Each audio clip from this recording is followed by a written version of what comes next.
This is the Story of You podcast. The Story of You podcast sharing the inspiring stories of today's leaders. Different guests from a variety of backgrounds and careers are going to share their experience with you in the hopes of being a source of inspiration and example. Very excited for today's guest. Really distinguished herself as an online leader across many social media platforms. Her message so vital today, integrating physical health and fitness with mental health and emotional well-being, and how both are essential in our human makeup. She was born and raised in Boulder, Colorado. I know nothing about that, so we're definitely going to touch on that topic. And moved to Minnesota, which I do know something about, to attend St. Olaf College, where she received a degree in education. From there, she was an elementary teacher for a decade before transitioning to work for Minnesota State Teacher Union, where she was proud to support and serve educators in a new way. She has a passion for distance running, the Peloton, which I'm excited to hear about, and reading and writing and advocating for not only women that I've seen and mental health awareness, all very important topics today. Please help me welcome Joanna Etsokin to the Story of You podcast. Hi, Joe.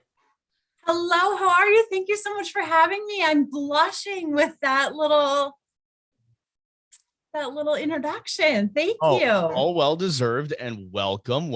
I know you and I, transparency here, go way back. Do we want to date ourselves? Yes, I'm going to date ourselves right now. We go back into the time portal about 20 years. Is it 20 years already, by the way? Well, yeah. I mean, 2001, right? So. Right. Well, 1999 for me. So 2001 for you. So it's been a good 22 years of amazing friendship. And I know both of us have grown exponentially in that time. Before we talk about kind of our friendship budding at St. Olaf and then beyond, and getting into some of the mental health initiatives that you've taken up here in the last few years, talk about growing up in Boulder, Colorado. What was that like? I know I've met your parents several times and I love them so much. How they say hi, by the way. Tell them that I say hello. And, how are they doing? And, what was it like growing up in Colorado? Oh gosh, my family is doing great. In fact, they are all still in Colorado, albeit in a different part of Colorado, which is so crazy to me. They are about 30 minutes south of Denver. And I grew up in Boulder. So when I go back to Colorado, it's kind of weird because it's not like I'm going home. Sure. So to speak, right? I'm not going back to a place that I remember, but I think Boulder, Colorado is absolutely one of the most beautiful places on earth. If you have never been, you should go. You get the bluest of blue skies. You get the mountains. You get also, which was great for me because I'm a running nerd, you get a big health and fitness community, and you have a beautiful area to do all of the things outside. Yeah. I mean, they said something like, I was looking up today, like 300 days out of the year are sunny. So Colorado was absolutely beautiful, had a lot to do with shaping who I am. I attended wonderful schools there. I made amazing friends. And, being raised by parents who were educator advocates, lifelong learning, and loving school because of the teachers that I had. I think that kind of set me up for my path in life. I knew from a very young age what I wanted to do. And surprisingly, that didn't end up being in Boulder, Colorado. So you grew up in Boulder, Colorado. Both of your parents were educators, and you had this love, this affinity for the outdoors and for running. And you continued that, right, in high school. And you said you didn't stay in Boulder. So what really urged you to move to the mountains of Minnesota? I'm joking, by the way. Move to Minnesota and, experience life there. What led you to that? A family connection was huge for me. And after, really self-searching, I felt like, while Boulder is always home, I felt that it was time to, Boulder's not the center of the universe, as much as I thought it was. And there's a lot out there. And both of my parents were born and raised in the Midwest. They share a little commonality with you, growing up in Wisconsin. And so they knew what the area was like. I mean, Minnesota, nice. Mm-hmm. And for me, being a bit of an introvert, you can imagine, I wanted a school that was going to give me everything I wanted. And that was a human connection. I didn't want to be one out of so many people. And while that works and it's great for some people, it just didn't fit with me. And so the Midwest is known for having pretty excellent caliber schools, liberal arts colleges. And lo and behold, came to Minnesota to visit Carleton College, which I did too, by the way. I did too. You? That was the first college I visited in Minnesota as well. So we have something in common there too. Something in common here. Drove all over. I visited places like Luther and Gustavus and, Mayak.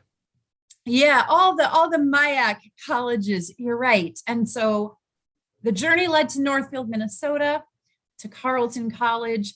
Just, I don't know. My mom said, you know what, since we're here and St. Olaf College is right across the river, I just want to see it. She said, because you see them on TV for the Christmas fest. They have beautiful music. I just want to see. Mm-hmm. And I was adamant. I said, fine, we'll see, but I'm not going there because I feel like I'm not going to fit the stereotype of what I felt an Oli was, meaning I'm not a singer, even though both of my parents are in music, which is a huge thing at St. Olaf. I'm not Lutheran. I'm not from Minnesota. I'm not Norwegian. So I was like, what place is there for me? But mom's always right. Walked right onto the campus and it was like, yep, I'm home. This is where I want to go. It did feel like home like that to me too. And I feel like the places that you belong and the places that you fit in life, you just have that feeling, right? I mean, that just exudes. Mm-hmm. And I think St. Olaf is so welcoming. The community of professors and students and, everybody who works there is just so incredibly nice and wants to see students succeed. I think I got that feeling especially. And it was just a phenomenal education. Why do you feel like St. Olaf shaped the rest of your life positively? I think, first of all, it's all about the community and being allowed to really get to connect with all sorts of different people, all sorts of different backgrounds. I believe that St. Olaf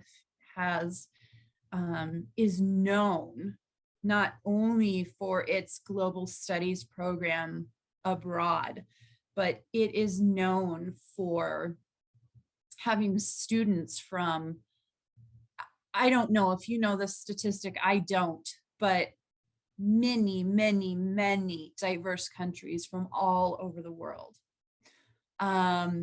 And so that experience, being able to connect with people in a world outside of where I grew up and everything I knew. And I had to kind of put myself out there and kind of figure out, who am I on this campus? I know what I want to be. I know why I'm here, but who am I on this campus and what can I take from that and then use to pass on in my adult life post-college. So talk about post-college.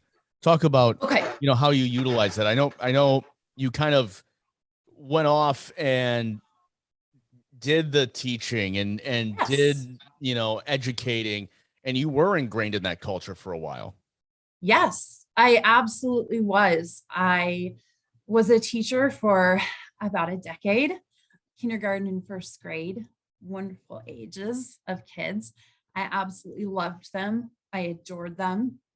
I felt like with my liberal arts background from St. Olaf, that I was prepared to teach my students about all of the things beyond the academics, talking about how to be kind people, how to be citizens, how to contribute to the community. St. Olaf was a place that really encompassed all of those ideas and really, really was, I think, a huge driving force. That's a lot of what I picked up. And I was able to then bring that to my students. But, teaching it's ever evolving, right? Education is ever evolving. And the methods and the practices and the pedagogies that are, that were once used in teaching have changed. And teaching is an entirely different realm than when we graduated from college.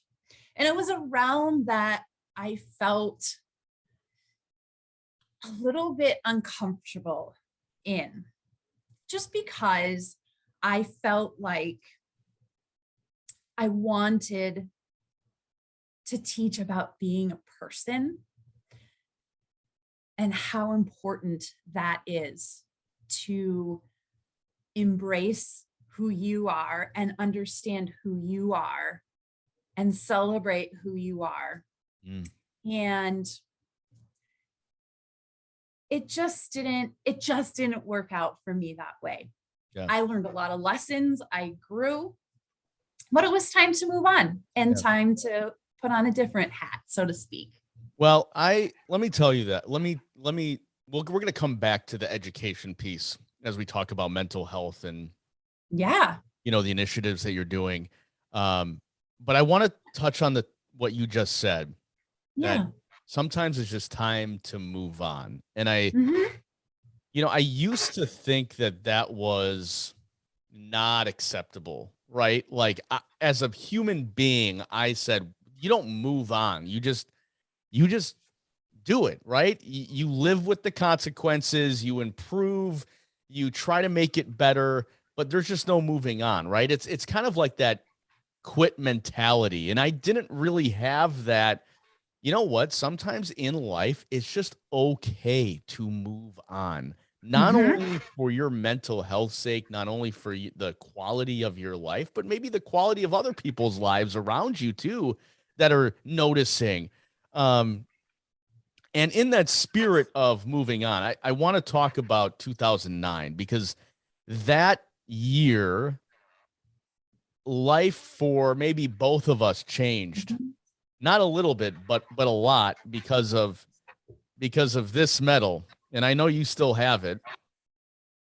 Yeah. This is the finisher medal from the 2009, for people listening on the podcast, the 2009 Twin Cities Marathon. So I, along with Joe, lived in the Twin Cities when I graduated from St. Olaf for the better part of 17 years, lived in the Twin Cities. Yeah. And how coincidentally that we were literally neighbors. We lived literally down the neighbors. street. And we kept in touch. And, I was, and I've talked about this on the previous podcast and kind of how my weight contributed to maybe lack of job opportunities within TV back then. Because, I mean, for better or worse, it's sad. I mean, that contributed to me not getting a job. And so personal things happened in my life. And I came to you and I said, I want to run a marathon. And I was in the process of losing a bunch of weight. I mean, I think I had lost like 75 pounds, over the course of a couple of years. But thank you. And all because of you, honestly, we ran this 5K, you and I, in April of 2009. And I will never forget it. It was the Earth Day run around Lake Minnetonka in Minneapolis. And I think I ran like a 36-minute 5K, which was not last. It wasn't. That's not horrible at all for a first race. My gosh. And certainly not first. But I didn't look the part. Okay, let's just be honest. I didn't look the part of a marathon runner. And we got done with that. And I looked over at you and I'm like, are you ready to do a marathon? And you're like, let's do it. You had that educator mentality. And I think you've always had that of the positivity. Let's go. Let's do it. Why be afraid when we can just tackle the steps along the way? And finishing that race, fast forward in 2009, in the fall of 2009, just absolutely just changed my outlook on life and everything. So I owe you that, a lot of my journey to this point has been positively impacted because of you. So thank you for that. Well, that means a lot. And I know that you're the interviewer, but I think just, knowing you, I would just love to hear you just reminisce about the last 2 or 3 miles of that race. Oh, it was probably because emotions were very high. And the end result is that you crossed that dang finish line. Mm-hmm. But what was going on? I think you need to paint the picture for this audience, because it wasn't just like, let's run a marathon. I mean, there's so much that goes into it, right? And a million things have to go right on race day. And one thing that can go wrong and it can ruin it, or you can choose the mentality, you can flip the switch.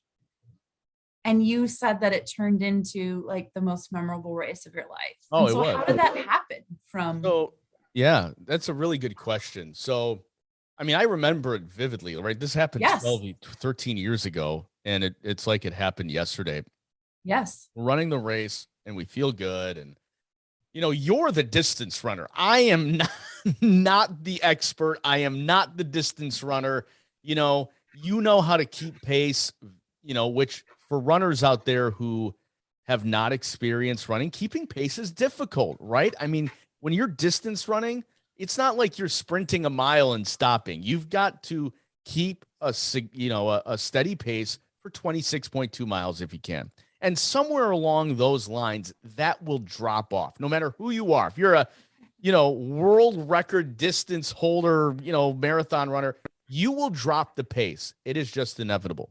And so at mile 20, which is where a lot of hearts break in a lot of marathons, as you know, I faced that challenge. I mean, I was destroyed physically, mentally. You know, we had run 20 miles a couple weeks before that. And I, you know, like we just, it was a horrible experience, I think, because of injury and my knees hurt and, you know, all the factors that went into it.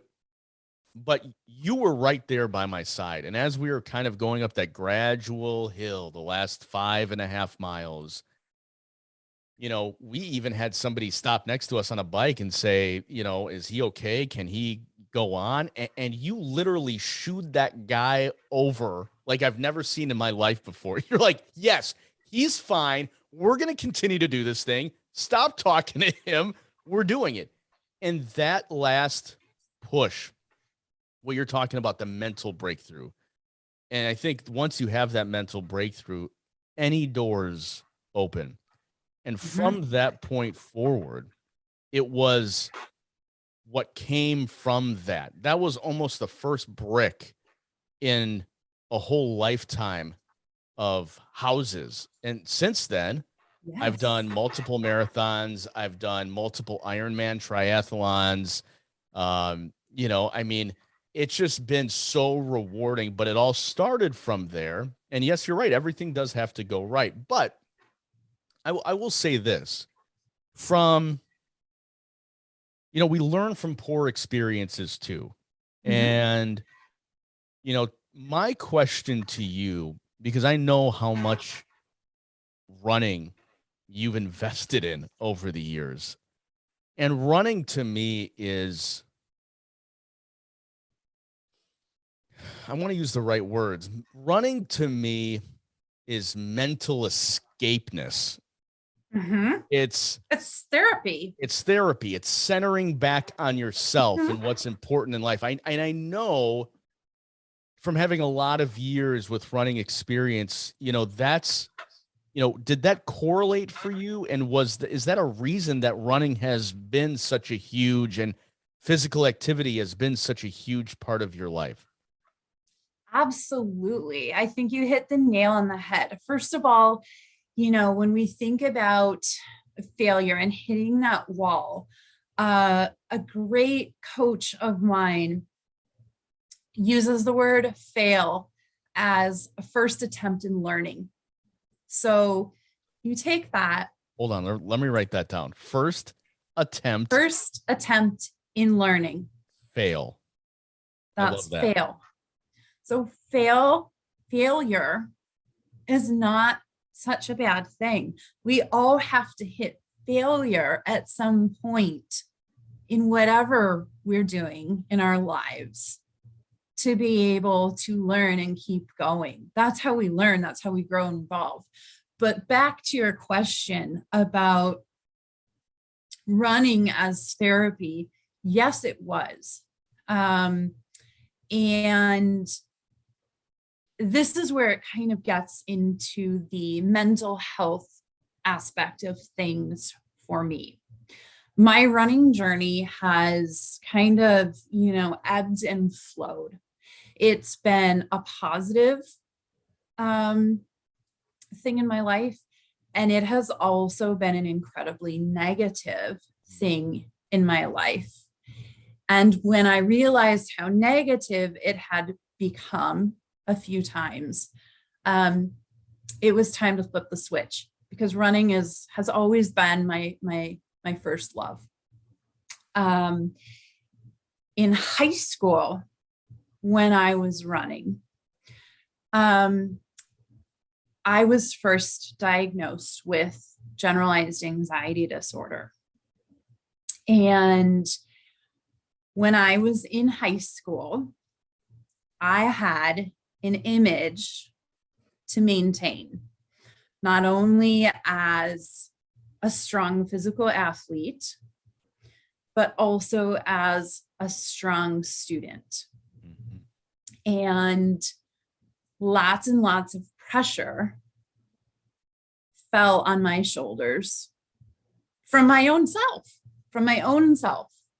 Nobody was telling me things or whispering things in my ear, but it was, how do I make sure that I am maintaining this level that people expect from me.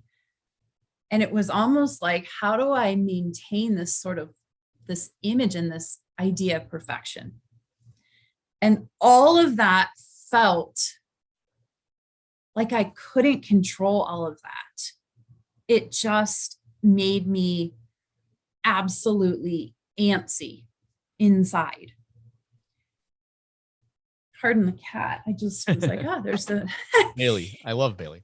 So did that, yes. did that build up over time to where you like running was almost toxic then? Or like what was the, what was the impetus from all of, the running and the perfection and building to that point? Yes, absolutely. That's sadly where it became toxic, because with all of the outside pressures that I was putting on myself to maintain who I thought I was, and also to try and hide my anxiety disorder, because at that time, 25 years ago, almost, more, mental health was not something that was even remotely talked about. Not at all.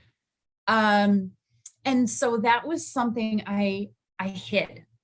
And the way that I thought I could hide it was to put myself in control. And I put myself, there are good ways to put myself in control, and there are bad ways to put myself in control.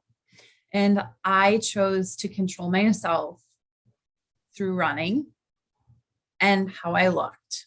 Mm. And if I looked great and people thought I was fast and people thought I looked cute and pretty, then my anxiety disorder was something that they would never even notice. And so I ran and ate myself into an eating disorder. Mm. And lived in denial with that for quite a while.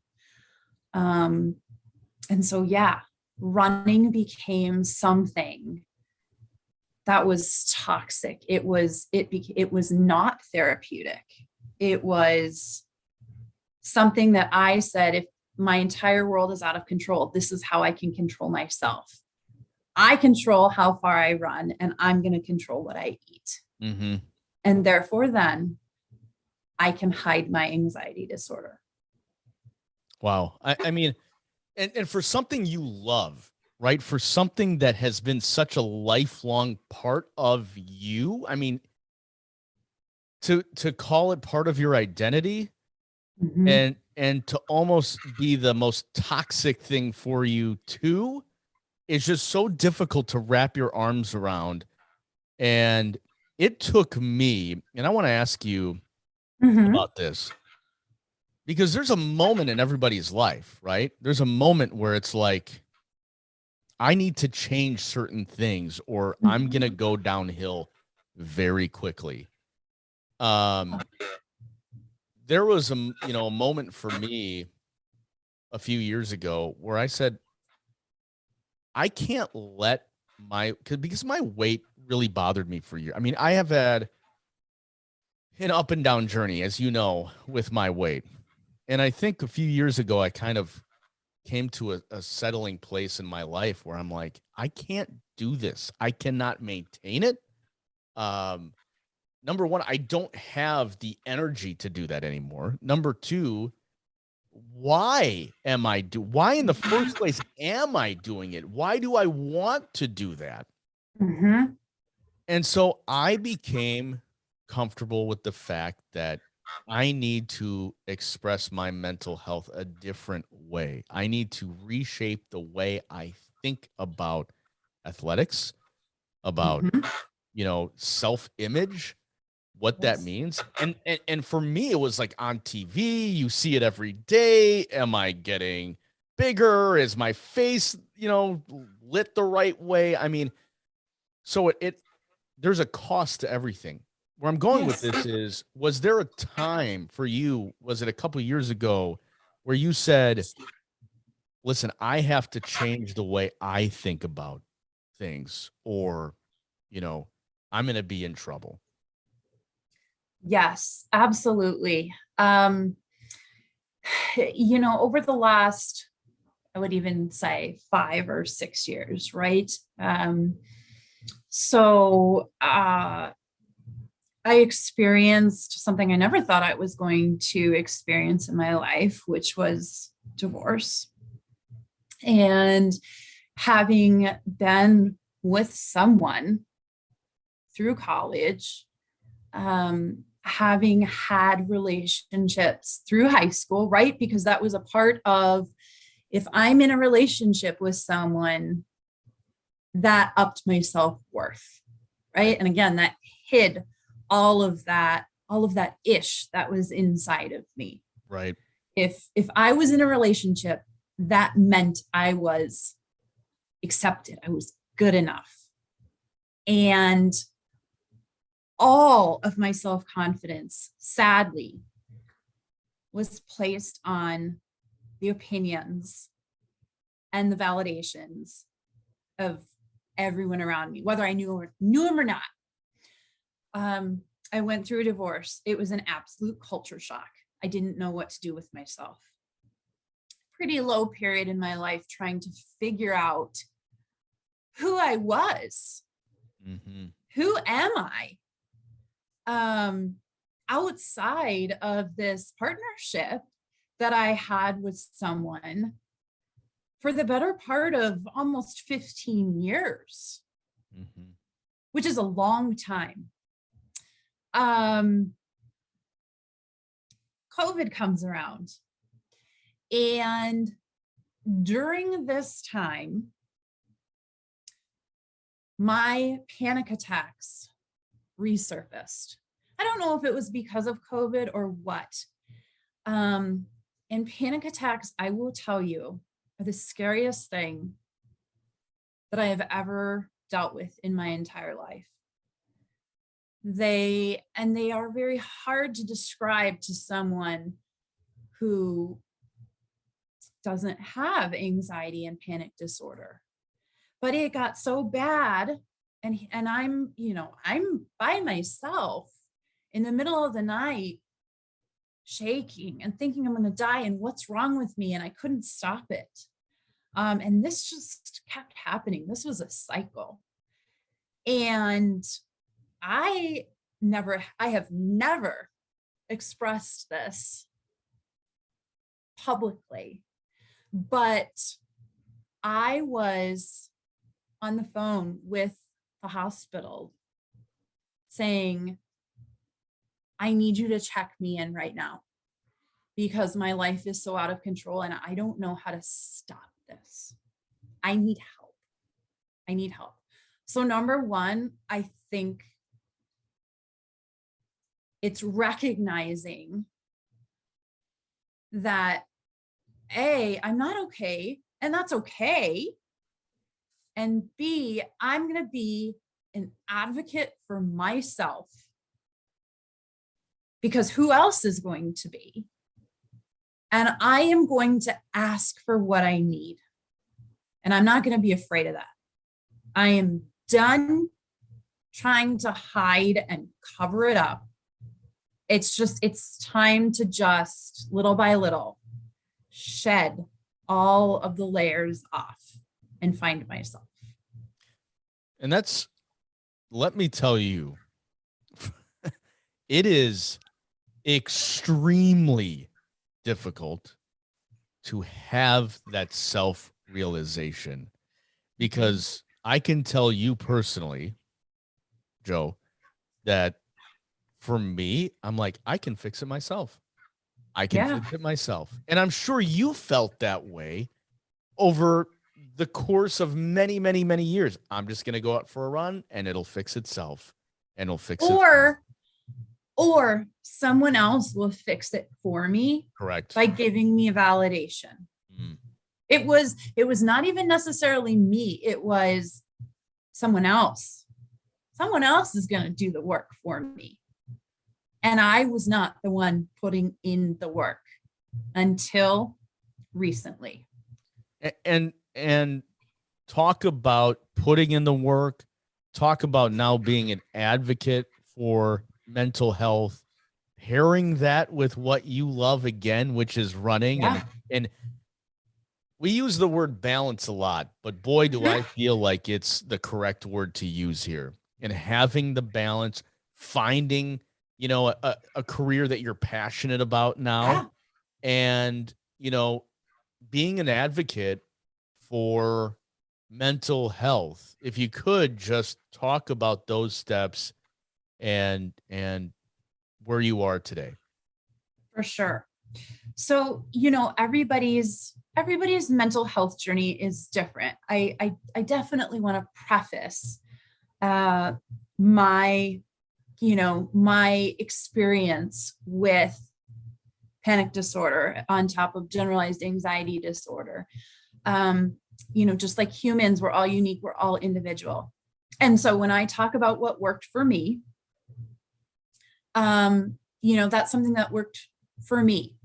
And if you are out there, and to those of you who are listening to this and you are finding yourself in a similar situation, make sure that you're advocating for yourself and you're doing what's right for you, whether that's, seeking medical help or therapy or talking to a friend. My journey is not a prescribed journey, one size fits all, right? It's totally different. So I just wanted to preface by saying that I was able to find some things that worked.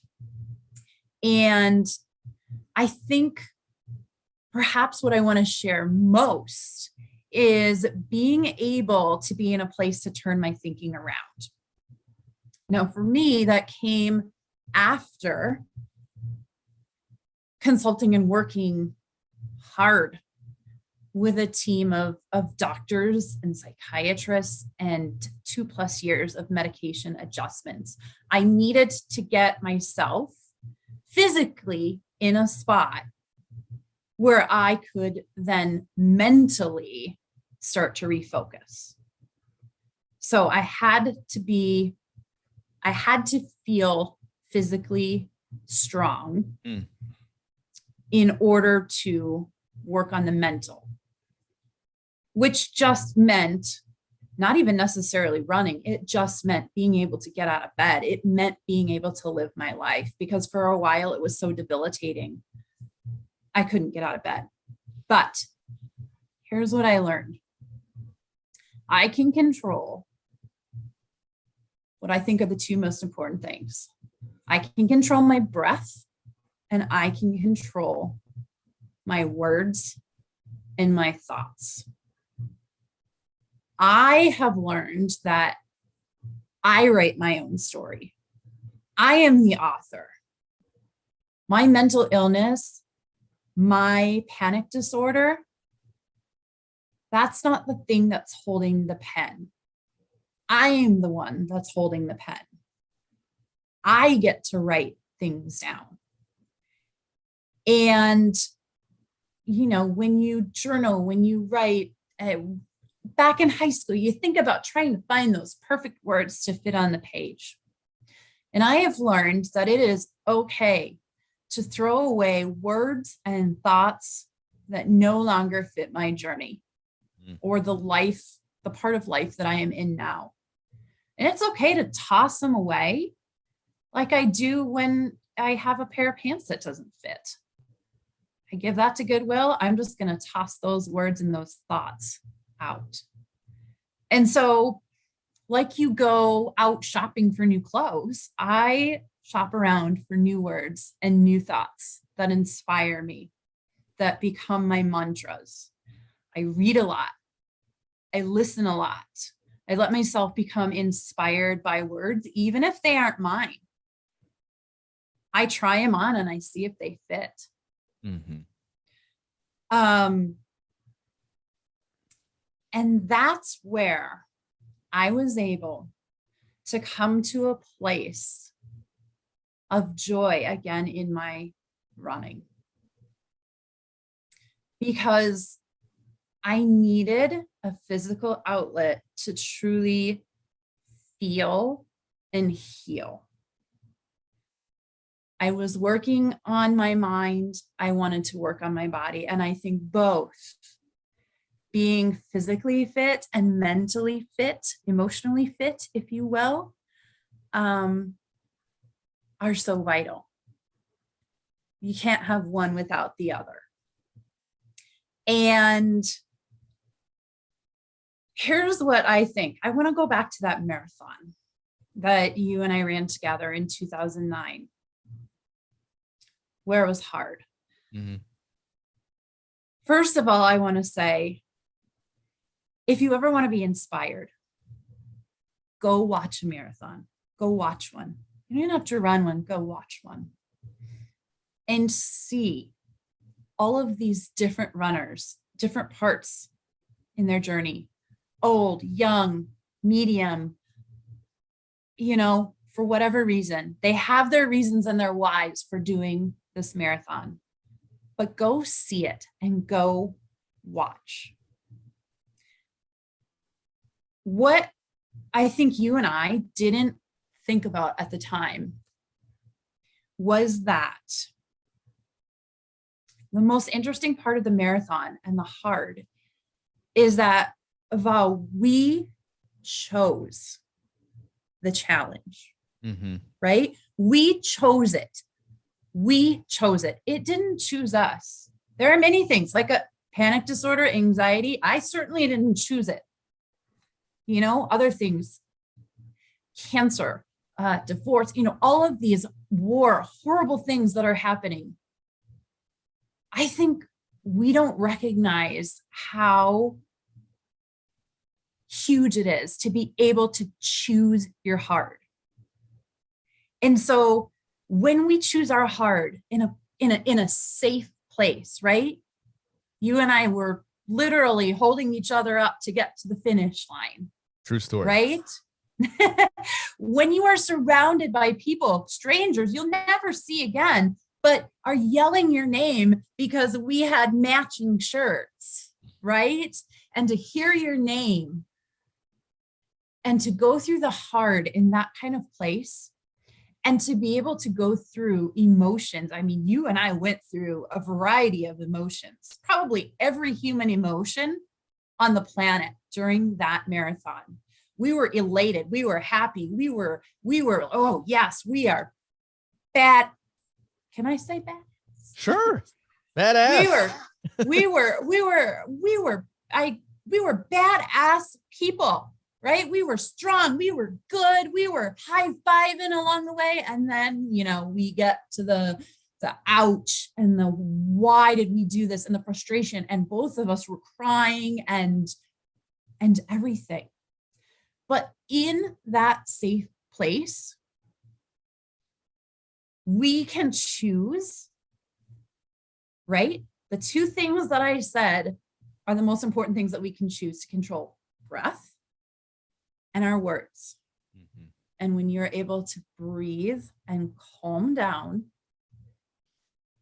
and feel a full breath and give yourself the words that you need, then when we come to challenges that we don't choose, mental illness, for instance, now in the middle of a panic attack, I now am able, through the challenges I choose, am better equipped to handle the challenges I don't choose that come my way. Two things that you said resonate with me, and I think for our listeners out there, for people watching this on YouTube. What we talked about starting over. When we did that marathon, you start over every mile. You start over every step. You start over every step of the way. So starting over is okay. We talked about that from the beginning. And that's what you've done. And FAIL, FAIL, stands for first attempt in learning. And that's what failure's not a bad thing. No, it's not. And I think to embrace it and use it as a learning tool is just so critical. One more topic I want to touch on before we go. We've seen mental health and physical fitness, I think, more than we ever have coincide over the last couple of years. And I'm not sure if it's because of, the outcome of the pandemic, or it's just, what you and I talk about is the most passionate thing you could be, wrapped up in life is also the most toxic thing in your life. Mm-hmm. And so we've seen mental health in not only women's sports predominantly, but, sports across the globe. Yes. If you could go back and talk to the college version of yourself, Joe, knowing what you know now, what would you say to that person? And what would you say to, the women that you advocate for and that you stand up for that, are maybe going through the same things that you went through? That is the $1 million question, right? What would I say to myself? What would I say to others? I guess there are two things that pop into my mind. You mentioned at the beginning of that introduction that made me blush. Thank you again. That I'm a Peloton junkie. I am obsessed with my Peloton. I am obsessed with the Peloton community. And through the Peloton community, believe it or not, I have, I call her my mentor, my coach, and now through social media has become my friend. We chat and we talk. Christine D'Ercole from Peloton on the bike.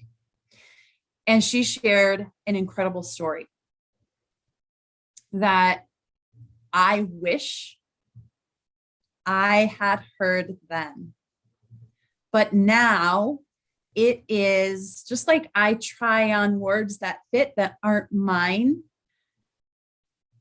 I take those words and I share them because what they've done for me has been life-changing. Long story short, Christine also was at a point in her life where it was like, okay, I need to make a change. Things around me are toxic and I need to improve my life. And how do I do that? She was sitting by the beach one day, carving on a block of wood, and her intent was to carve the words, begin the journey, meaning I'm going to start over. I'm going to figure something out and I'm going to start over. And she was so engrossed in her carving that when she was finished, she didn't notice that she left out the G. So instead of saying begin the journey, her block of wood said, be in the journey. And I think that is what is so important. That is the biggest message that I want to share with my high school self, my college self, my post-college self for many years. I don't need to hide my journey. I don't need to hide parts of who I am. I am allowed to embrace my journey and to be in it. I don't need to begin it. I'm already in it. It started the second I was born, right? And I think that all we really need to do is know, right, that we hold the pen. And all we get to do is simply turn the page and write a new chapter. We continue our journey.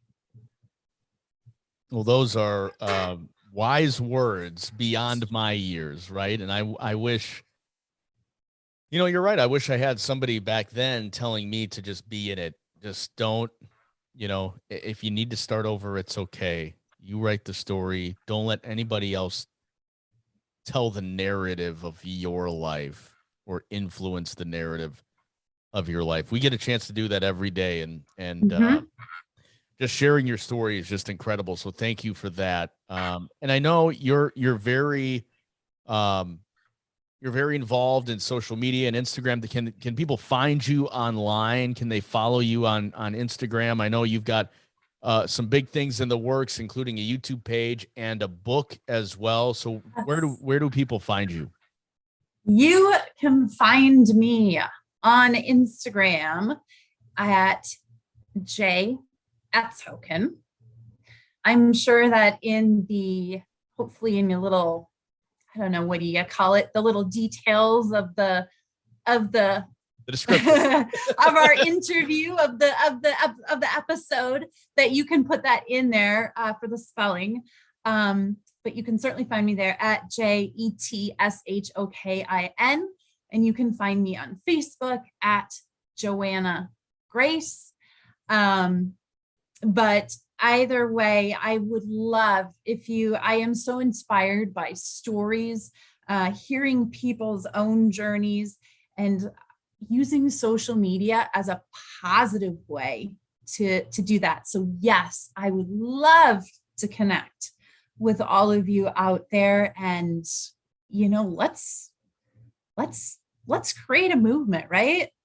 Little ripples create big waves. And I feel we're on the verge of doing something really big. So I love it, Joe. Thanks so much. And go follow her on social media. I will put the description, her link in the description below, and on YouTube if you're watching this there as well. What I will not put, I may, is our marathon time from 2009, and I may share a photo of us too. Joe, you have a photo of us from the 2009 marathon, so send it to me. I will post it as well. Listen, I don't care if that time was 6 hours and 15 minutes. We were proud of that time, and it wasn't 6:15, but if we did, we would be proud of that time nonetheless. Joe, love you so much. Thanks so much for joining us on the Story of You podcast. Just so inspirational, so inspiring, and we'll continue to follow your story. Thanks so much. Thank you so much. It was such an honor to be on your podcast. I'm so proud of what you're doing. Thanks so much. And you can find more of the Story of You podcast on VahidSaderzadeh.com. We'll catch you in the next one.